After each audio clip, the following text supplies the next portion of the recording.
Alright, what is going on, guys? AZ here, and today I'm going to be doing a tutorial on how to make a clean banner just like this. And, yeah, let's get into it. So, recently I made these two, clean banners, and, I think this one is the funniest because he had a mask on, a Mitt Romney mask on. And, he wanted me to put that in the banner for fun, so I just did it, and, yeah, I think these two are my cleanest. In my opinion, I think this one is a little bit better because of the way this paint splat and the Founder Venus part is, but I kind of like this one a tiny bit more. So today I'm going to be teaching you guys how to make that. Sorry about the bad mic quality. Like I said, my computer mic isn't the best, so I guess you're going to have to kind of deal with it. So yeah, so let's just hop right into Cinema 4D. So you're going to open your Lightroom. And mine is Robbie's. Let me get it. Oh. And you want to go to MoGraph and then go to MoText. Gotta wait for it to load up. I don't know if it does that for everyone, but I just gotta wait for it to load.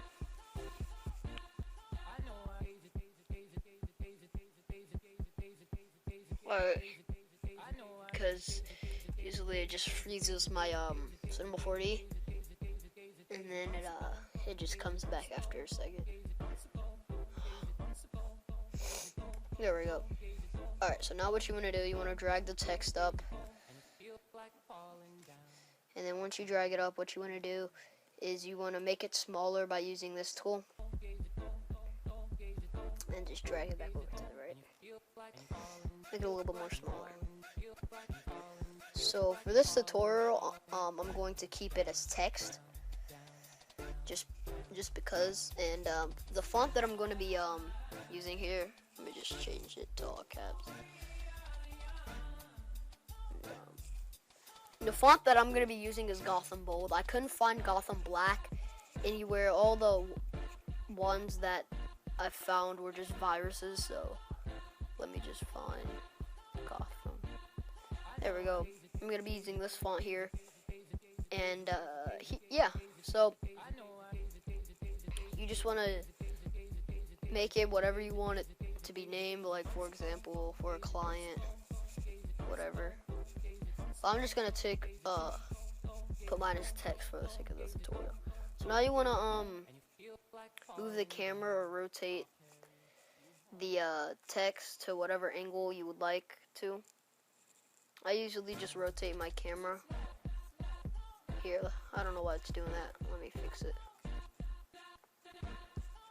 Yeah, I would rotate the angle. Oh no. Instead of the text. So usually I take my depth up to like 11, depending on like how small or big it is. But I mean, that's like, it depends how big it is, because this text is really small right now. So now since you got that, let's just pre-render it to see how it looks. As you can see, it's it looks pretty clean now, but it's not looking like the one that I used in this. Like, it doesn't look as good as the lighting. Like, the lighting doesn't match with this. So what you want to do is you want to click on your MoText, hold Control, and click on your camera object. Then what you want to do is you want to click on this little rotate tool, and then you want to drag upwards, and it's going to bring it towards the light, and it's going to make it a little bit brighter. So we're going to pre-render this real quick.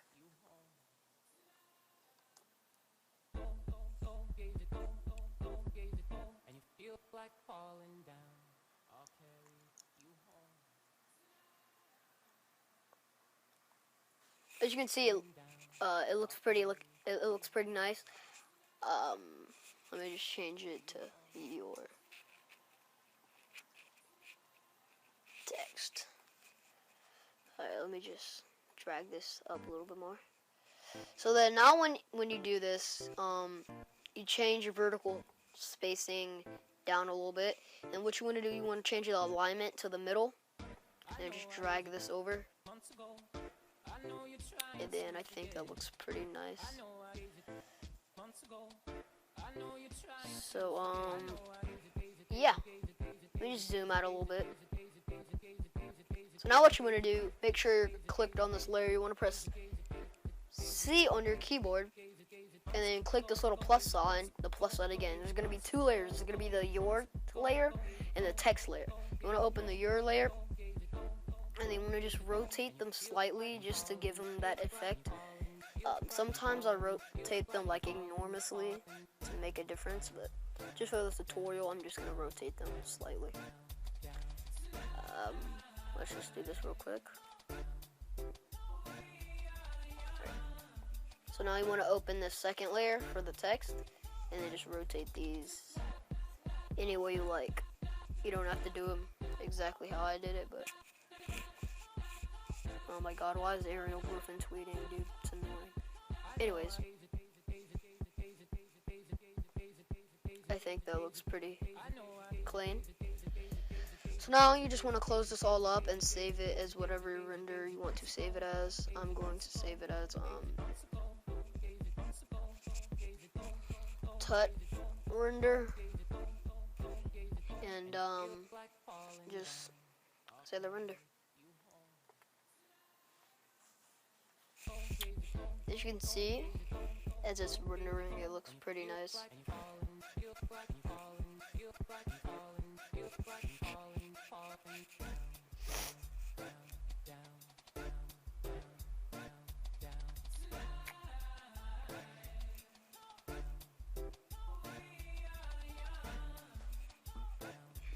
So let me just get the banner ready while that's rendering. And the lighting may not look like this, just rendering out of here, but that's because like I added with a brush, I added a white little lighting thing, and then I just turned the opacity down. It doesn't look good like that because it's not over the bars, it's not under the bars. And same for this. The vertical spacing was very far apart for that. They're completely different, but I like this one as well. I like the little effect that I got going on. I'll teach you guys how to do that after this finish rendering. Let me just text it.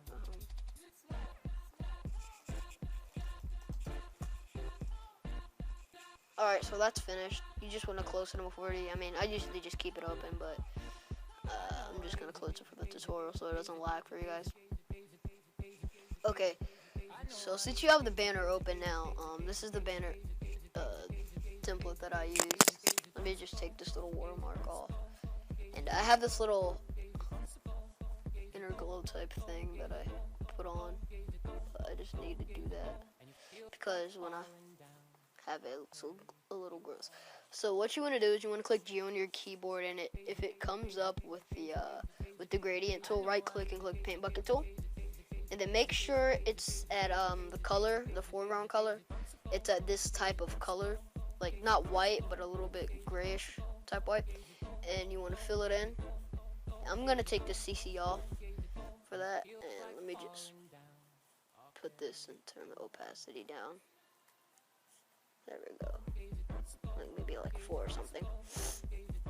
So now since you did that, you want to go to File, Place, Emmed, or Linked, either one is fine, and tut render. Oh no, I hate when my mouse does that.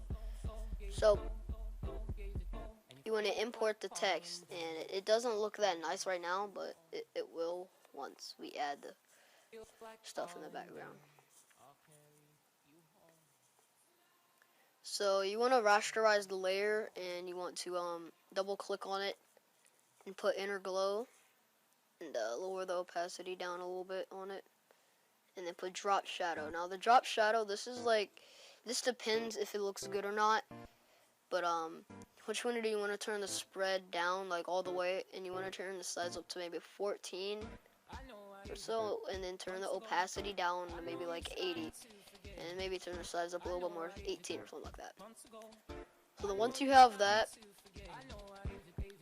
what you want to do is you want to make a new layer, and you want to click B on your keyboard for the brush, and you want to make sure that it's white, like all the way white, not the color that we just used to paint the background, but like all the way white. So what you want to do is you want to make your brush, you want to hold Alt and Control, and then click on right click on your mouse and drag right or left. Left makes it smaller and right makes it bigger. So you want to change it to about 933. Make sure hardness is on 5, and you just want to click right there. And it makes the lighting a little bit better, and you want to click on it again if it's not that good. I'm going to maybe probably do it 3 times. And it just makes it look extremely clean. So what you want to do, you want to hold Control and click G on your keyboard. And you want to hold Control and click T. And then right click and click Flip Vertical. And then you want to place it on the bottom how you like. Not too bright, because if it's too bright, it's not going to look that well. So now that you have that, I'm going to turn the opacity down on the bottom one. I'm using Griffin's Splat CC pack. I believe I got this off his Selfie, or it was on one of his videos. It was on his how to make a header, a 3D header, and he had this in the description. So I'm gonna be using these for the tutorial. So what you want to do is you want to drag it onto the banner, and you want to put it under this. And the first thing I recommend you guys to do is click on this little half black and half white circle thing and go to black and white filter, and it just looks a little bit better when you put it above, because I don't feel like, it's hard to explain. So what you want to do is you want to put it like behind the text a little bit towards the left, and lower the opacity down like a little bit so you can notice it, but you can't notice it at the same time. Hopefully you know what I mean. And then you want to just do that for both sides, and then want to do it for these sides over here.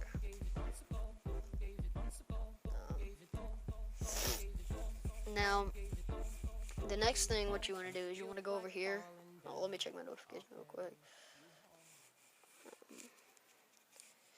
Sorry, my Google Chrome is slow as crap, dude. Alright, you want to usually type paint splatter PNG, and just choose any one that you find. I'm just gonna get blue and use this one. It has good dimensions, and it's a really nice blue. So you want to right click and click copy image, and want to click Control V, and you want to get the magic wand tool and click on the black, and then click delete on your keyboard. And as you can see, it has that little black outline. Oh, sorry, I wasn't on my zoom tool. It has a little weird, disgusting looking black line on it. So you want to double click on it, go to color overlay, and then click on the little color there, and it just basically overlays that a little bit. And then what you want to do is you want to right click and click rasterize layer style. So for this tutorial, I'm going to be doing it just like the one I did for Venus Silo. So what you want to do is you want to go over the render you have and change it either to overlay or darken, and then right click and click create clipping mask. And I'm gonna figure out what way I'm gonna do this. Here, let me see what it looks like with overlay again. Yeah, I used the overlay for Xylos, I believe, and then I duplicated it so it would look like that. But I'm just gonna use darken for this tutorial. So once you have this on there, you would duplicate it, and then hold Control and click J, and then you want to put it on the other side, and then create clipping mask again, and you have that little effect there. So now what you want to do is you want to duplicate the first one you have, or either one, and then that's basically Control J. Let me just put that in clipping mask. And what you want to do is you want to put the paint splatter behind this, and then rotate it a little bit. Put it behind it and rotate it a little bit, and then you have that. Now basically this part is just, all you need to do is just find pictures, just any picture, and put it behind there and just lower the opacity, because I don't want to make this an extremely long tutorial. So for example, let's just use this one, a little palm tree sunset looking thing. looking for Hawaii Beach. Alright, you want to right click and click copy image and then hold control and click V. And what you want to do is you want to put it all the way on the bottom. And what you want to do is you want to lower the opacity down to about 12 or something. And then you want to have click E on your keyboard for the eraser. Make it a little bit bigger and then just erase it on that side. And maybe turn the opacity down to like 7. And then hold control and click J. Hold control and click T. Right click. Flip horizontal. And we'll just drag it over here. Now that's basically just for the rest. You just grab random pictures, like that's really all you do. You just grab random pictures and you just paste them in here. But I thought that was gonna work, but that's basically all you do, guys. I really hope you guys enjoyed this tutorial. And I'll be out. See you later.